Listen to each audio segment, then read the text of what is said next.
Out of 43 Koro Sensei figures out there, this is the only budget figure you can get brand new, and it's pretty great. Let's see why. Welcome to Running on Empty.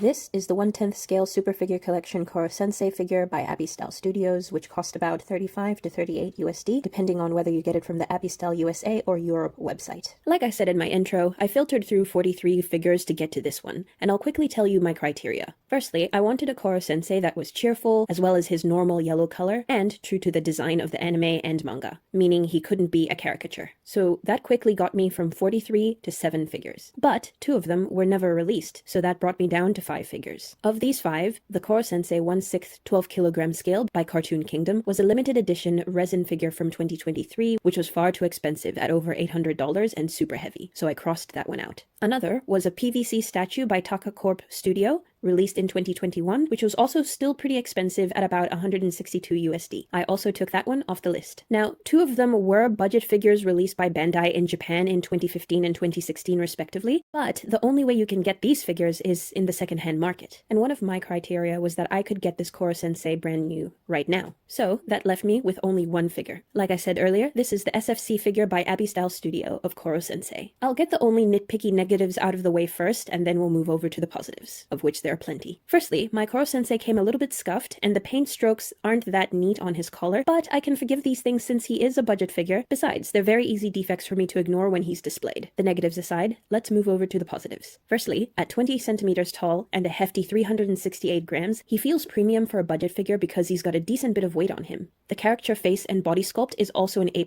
and let's face it, I would certainly be disappointed if they got him wrong, since one of the most charming things about Koro Sensei is his hilarious lack of facial features, apart from those 2 dots and that giant mouth of his. His tentacle arms and hands also provide a welcome bit of fluidity and movement in what would have been an otherwise too stiff-looking figure sculpt, so I really appreciate that bit of variation that they've provided here. The paint job is pretty flat with the only bit of contrast and shadow in the red part of his outfit, but then again, since it is a budget figure, this is fine and forgivable since the character sculpt is spot on. I also like that they added a little bit of wrinkle detail on the sculpt, but it is only on the front bit of his outfit. Finally, one of the strongest points about this figure is the awesome fact that he has no need for a base, and he also has no removable parts, which makes him really stable and really sturdy. This is the kind of figure that you can safely put on a high shelf because he won't wobble, but you still have to be careful because his tentacles do still have some give and would be able to snap if he fell onto a hard surface. So, if you're looking for a brand new, true-to-character Koro Sensei figure, I'd say go for this one.